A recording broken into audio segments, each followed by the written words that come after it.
ಇನ್ನೊಂದು ನಿನ್ನೆ ರಾಹುಲ್ ಗಾಂಧಿ ಅವರು ತೀರ್ಮಾನ ಮಾಡಿದ್ದಾರೆ ಎಲ್ಲ ದೇಶಾದ್ಯಂತ ನೀಟ್ ವಿರುದ್ಧ ಎಸ್ ಮತ್ತೆ ನೀಟ್ ಇದರ ವಿರುದ್ಧ ಹೋರಾಟ ಮಾಡಬೇಕು. ಎಸ್ ಸರ್, ಖಂಡಿತವಾಗೂ ನೋಡಿ, ತಮ್ಮ ಗಮನಕ್ಕಿರುತ್ತೆ, ನೀಟ್ ಪೇಪರ್ನ ಲೀಕ್ ಮಾಡಿದಂಥ ವ್ಯಕ್ತಿ ಬಿ ಜೆ ಪಿಯ ಸಕ್ರಿಯ ಕಾರ್ಯಕರ್ತ.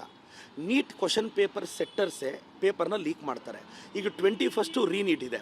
ನಮಗೀಗಲೂ ಆತಂಕ ಇದೆ, ರೀನೀಟ್ ಏನೇನೆಲ್ಲ ಆಗುತ್ತೋ ಅಂತ. ಧರ್ಮೇಂದ್ರ ಪ್ರಧಾನ್ ಅವರು ರಾಜೀನಾಮೆ ಕೊಡೋರ್ಗೂ ನಮ್ಮ ಫೈಟ್ ಮುಂದುವರಿಯುತ್ತೆ. ದಯವಿಟ್ಟು ಧರ್ಮೇಂದ್ರ ಪ್ರಧಾನ್ ಅವರು ರಾಜೀನಾಮೆ ಕೊಡಬೇಕು.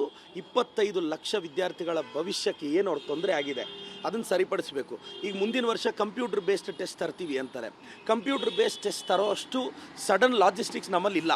ನೀವು ಕಂಪ್ಯೂಟರ್ ಬೇಸ್ಡ್ ಟೆಸ್ಟ್ ಅಂದರೆ ಏನಾಗುತ್ತೆ, 3-4 ಸಲ ಎಕ್ಸಾಮ್ ಮಾಡಬೇಕಾಗತ್ತೆ. 3-4 ಸಲ ಎಕ್ಸಾಮ್ ಮಾಡಿದ್ರೆ ನಿಮಗೊಂದು ಪೇಪರ್ ಬರುತ್ತೆ, ನನಗೊಂದು ಪೇಪರ್ ಬರುತ್ತೆ, ಅವ್ರಿಗೊಂದು ಪೇಪರ್ ಬರುತ್ತೆ. ನಿಮ್ಮ ಪೇಪರ್ ಟಫ್ ಇರ್ಬೋದು, ನನ್ನ ಪೇಪರ್ ಈಸಿ ಇರ್ಬೋದು. ಅಲ್ಲೂ ಸಹ ಗ್ರಾಮೀಣ ಭಾಗದ ಮಕ್ಕಳಿಗೆ ಸಮಸ್ಯೆ ಆಗುತ್ತೆ. ಮತ್ತು ಎಷ್ಟೋ ಗ್ರಾಮೀಣ ಭಾಗದ ಮಕ್ಕಳು ಇವತ್ತಿಗೂ ಕಂಪ್ಯೂಟರ್ ನೋಡಿರಲ್ಲ. ಇವ್ರು ಏಕಾಏಕಿ ಸಿಸ್ಟಮ್ ಮುಂದೆ ಕೂರಿಸ್ಬಿಟ್ಟು ಎಕ್ಸಾಮ್ ಮಾಡು ಅಂದರೆ ಇದು ದೊಡ್ಡ ಚಾಲೆಂಜು.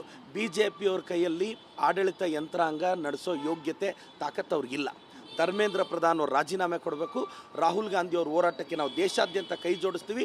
ಖಂಡಿತವಾಗೂ ಧರ್ಮೇಂದ್ರ ಪ್ರಧಾನ್ ಅವರು ರಾಜೀನಾಮೆ ಕೊಡೋರ್ಗೂ ಫೈಟ್ ಮಾಡ್ತೀವಿ ಸರ್. Thank you sir. ಇನ್ನೊಂದು ನಿನ್ನೆ ರಾಹುಲ್ ಗಾಂಧಿ ಅವರು ತೀರ್ಮಾನ ಮಾಡಿದ್ದಾರೆ ಎಲ್ಲ ದೇಶಾದ್ಯಂತ ನೀಟ್ ವಿರುದ್ಧ ಎಸ್ ಮತ್ತೆ ನೀಟ್ ಇದರ ವಿರುದ್ಧ ಹೋರಾಟ ಮಾಡಬೇಕು. ಎಸ್ ಸರ್, ಖಂಡಿತವಾಗೂ ನೋಡಿ, ತಮ್ಮ ಗಮನಕ್ಕಿರುತ್ತೆ, ನೀಟ್ ಪೇಪರ್ನ ಲೀಕ್ ಮಾಡಿದಂಥ ವ್ಯಕ್ತಿ ಬಿ ಜೆ ಪಿಯ ಸಕ್ರಿಯ ಕಾರ್ಯಕರ್ತ. ನೀಟ್ ಕ್ವಶನ್ ಪೇಪರ್ ಸೆಟ್ಟರ್ಸೇ ಪೇಪರ್ನ ಲೀಕ್ ಮಾಡ್ತಾರೆ. ಈಗ 21 ರೀನೀಟ್ ಇದೆ. ನಮಗೀಗಲೂ ಆತಂಕ ಇದೆ, ರೀನೀಟ್ ಏನೇನೆಲ್ಲ ಆಗುತ್ತೋ ಅಂತ. ಧರ್ಮೇಂದ್ರ ಪ್ರಧಾನ್ ಅವರು ರಾಜೀನಾಮೆ ಕೊಡೋರ್ಗೂ ನಮ್ಮ ಫೈಟ್ ಮುಂದುವರಿಯುತ್ತೆ. ದಯವಿಟ್ಟು ಧರ್ಮೇಂದ್ರ ಪ್ರಧಾನ್ ಅವರು ರಾಜೀನಾಮೆ ಕೊಡಬೇಕು. 25 ಲಕ್ಷ ವಿದ್ಯಾರ್ಥಿಗಳ ಭವಿಷ್ಯಕ್ಕೆ ಏನು ಅವ್ರ ತೊಂದರೆ ಆಗಿದೆ ಅದನ್ನು ಸರಿಪಡಿಸಬೇಕು. ಈಗ ಮುಂದಿನ ವರ್ಷ ಕಂಪ್ಯೂಟರ್ ಬೇಸ್ಡ್ ಟೆಸ್ಟ್ ತರ್ತೀವಿ ಅಂತಾರೆ.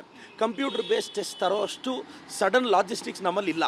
ನೀವು ಕಂಪ್ಯೂಟರ್ ಬೇಸ್ಡ್ ಟೆಸ್ಟ್ ಅಂದರೆ ಏನಾಗುತ್ತೆ, 3-4 ಸಲ ಎಕ್ಸಾಮ್ ಮಾಡಬೇಕಾಗತ್ತೆ.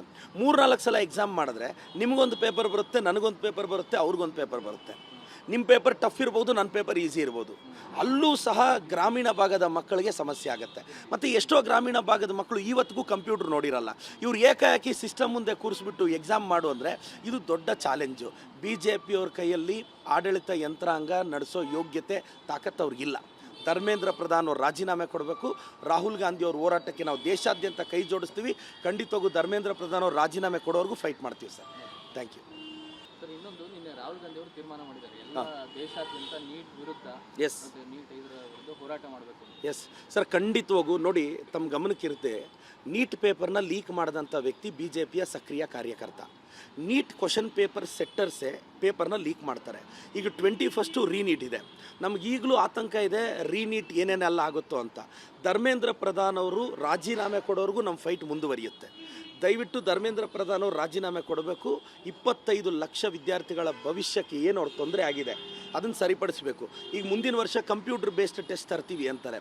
ಕಂಪ್ಯೂಟರ್ ಬೇಸ್ಡ್ ಟೆಸ್ಟ್ ತರೋ ಅಷ್ಟು ಸಡನ್ ಲಾಜಿಸ್ಟಿಕ್ಸ್ ನಮ್ಮಲ್ಲಿ ಇಲ್ಲ.